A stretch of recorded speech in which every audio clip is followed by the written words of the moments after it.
Eu sou Vanessa Rodrigues, sou professora de ciências e hoje vamos falar sobre a extinção das espécies.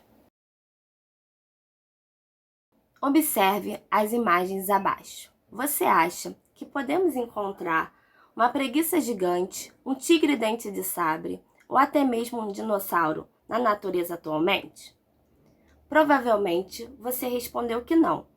Mas por que não? Isso mesmo, porque eles já foram extintos, isto é, desapareceram do nosso planeta, seja por fenômenos naturais ou pela intervenção humana.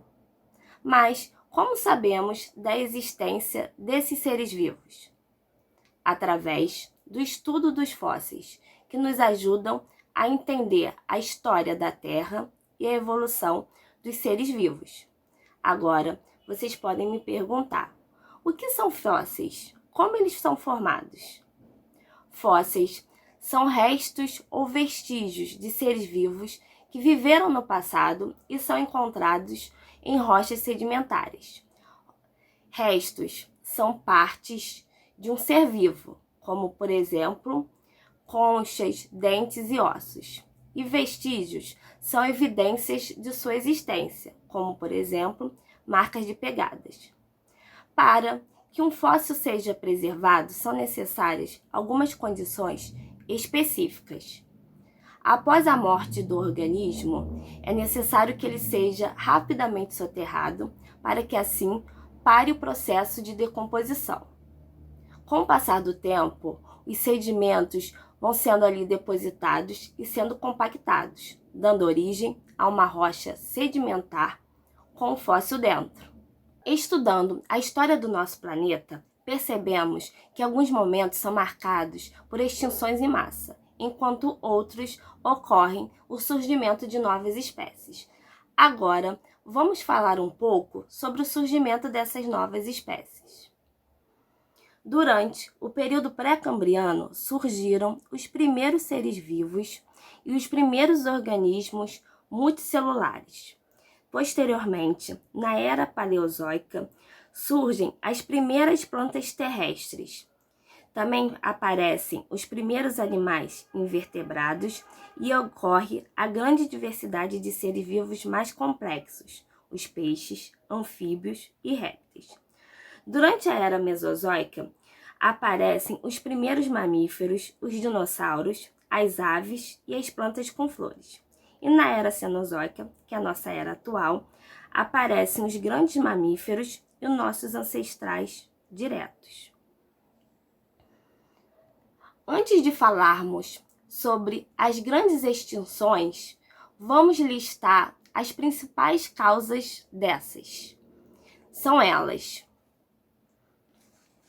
variações intensas de temperatura devido ao efeito estufa ou a glaciações, diminuição de oxigênio nos mares, vulcanismo intenso, impacto de asteroides e variações acentuadas de nível do mar. A primeira grande extinção ocorreu durante o Ordoviciano, há 445 milhões de anos atrás. Nesse período, ocorreu o desaparecimento de 60% a 70% das espécies. A causa mais provável foi um período curto de glaciação, mas muito intenso, onde muitos organismos marinhos, como as esponjas e as algas, foram afetadas, assim como também moluscos, cefalópodes primitivos e os peixes sem mandíbula. A segunda grande extinção foi a extinção do Devoniano, onde ocorreu desaparecimento de cerca de 75% das espécies. As causas mais prováveis são mudanças no nível do mar, falta de oxigênio nas águas e até mesmo é cogitado a possibilidade da queda de um meteorito.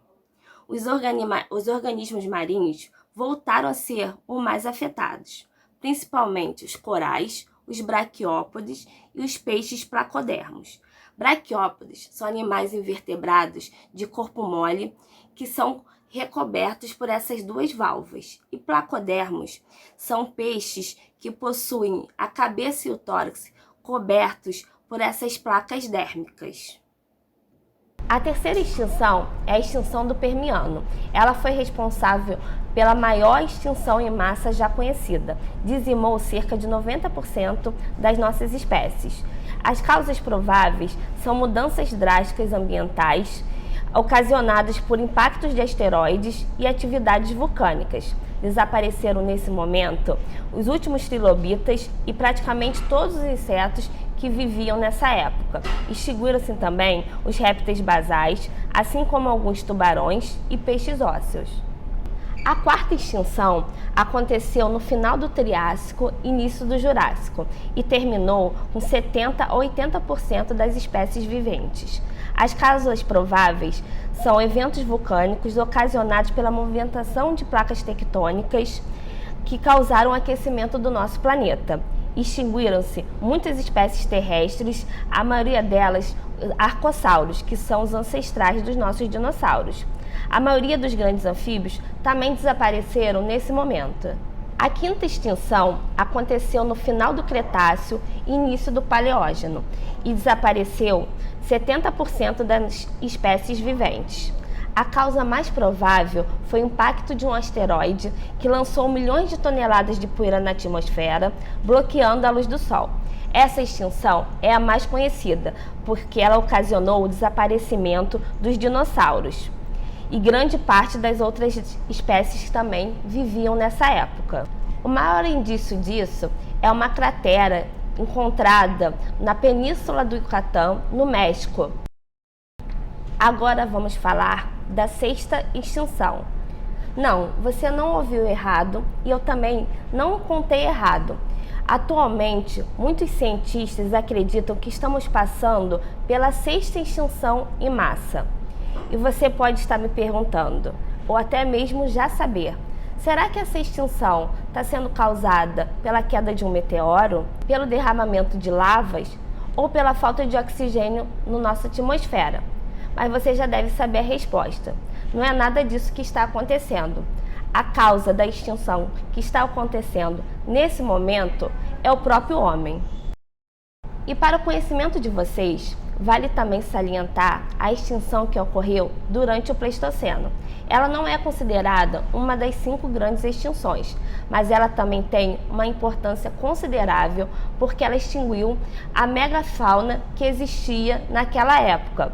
A megafauna de mamíferos que vocês devem conhecer bem, dos tatus gigantes, das preguiças gigantes e dos mamutes.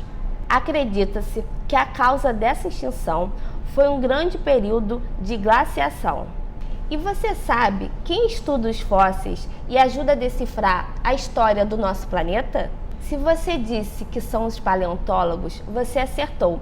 Mas você poderia me dizer como é o trabalho desses profissionais? Como vocês podem observar nessa imagem, os paleontólogos são enviados até os chamados sítios paleontológicos, onde eles realizam o reconhecimento, escavação e transporte dos fósseis até o museu ou laboratório. Para isso, eles utilizam uma infinidade de equipamentos, como picaretas, martelos, pincéis e peneiras. É um trabalho demorado e bem delicado, tendo em vista a fragilidade de um fóssil. No laboratório ou museu, os cientistas irão fazer a limpeza dos fósseis e vão submetê-los a estudos minuciosos. Depois de concluída esta etapa, um molde de gesso é feito do fóssil e então é posto em exposição. Estes são os fósseis que costumamos ver em um museu. Eu trouxe para vocês 2 exemplares fósseis. Esse aqui é um peixe fóssil que foi coletado por um paleontólogo na bacia do Araripe. Já esse é um fóssil de um gastrópode que foi coletado aqui no Rio de Janeiro, na bacia de São José de Itaboraí, um importante sítio paleontológico. Se você ainda não conhece, você pode procurar saber mais e, de repente, até mesmo ir lá fazer uma visita. Se você quiser saber mais sobre os fósseis, você pode visitar virtualmente a coleção de fósseis do Museu Nacional. Para isso, basta que você procure na internet os termos Museu Nacional Paleontologia e vai aparecer logo no primeiro link essa página. É só você clicar que você vai ser direcionado para a página do Museu Nacional e você pode viver um dia de paleontólogo. Inspirados por essa ideia de ser paleontólogo por um dia, que tal vocês investigarem quem foi o responsável pela extinção recente dos tigres da Tasmânia? Se você falou que foi o homem, você acertou. Esses animais foram dizimados por causa da caça ilegal. Bom, estamos caminhando para o fim da nossa aula. Vamos relembrar o que foi dito hoje? Ao longo da história da Terra, muitos grupos de seres vivos surgiram, enquanto outros desapareceram. Assim, temos a Era Paleozoica, na qual surge a grande diversidade de seres vivos, desde invertebrados até os peixes, anfíbios e répteis. A Era Mesozoica foi marcada pelo surgimento dos dinossauros. E a Cenozoica, que é a nossa era atual, foi quando ocorreu a diversificação dos mamíferos e o surgimento dos nossos ancestrais diretos. Os cientistas reconhecem 5 grandes extinções. As mais conhecidas ocorreram há 225 milhões de anos, ao final do período Permiano da Era Paleozoica, considerada a maior extinção em massa. E há 65 milhões de anos, ao final do período Cretáceo da Era Mesozoica, foi quando ocorreu a extinção dos dinossauros e, consequentemente, o surgimento dos mamíferos modernos, inclusive nós. Depois dessa pequena revisão, vamos testar seus conhecimentos? Eu preparei 4 perguntas para vocês responderem. Número 1. Quais são as 5 grandes extinções em massa? Segunda. Quais foram as principais causas das grandes extinções? Terceira. Em que era surgiram os dinossauros? E a última, em que era os trilobitas foram extintos? Vamos ver se você prestou bastante atenção na nossa aula. Eu tenho um desafio para vocês. Qual o nome da ciência que estuda os seres vivos do passado? Se você respondeu paleontologia, você acertou. E a pessoa que estuda ou trabalha com fósseis é chamado de paleontólogos. Agora, eu sugiro que você faça uma oficina de fósseis em sua casa. Para isso, é só você olhar seu material didático carioca na página 157. Lá tem um material e o passo a passo para você conseguir fazer a sua oficina. Eu também tenho como sugestão que vocês assistam o filme A Era do Gelo, para que vocês conheçam um pouco mais dos animais que viveram e se extinguiram durante o Pleistoceno. Espero que vocês tenham gostado da nossa aula e até a próxima!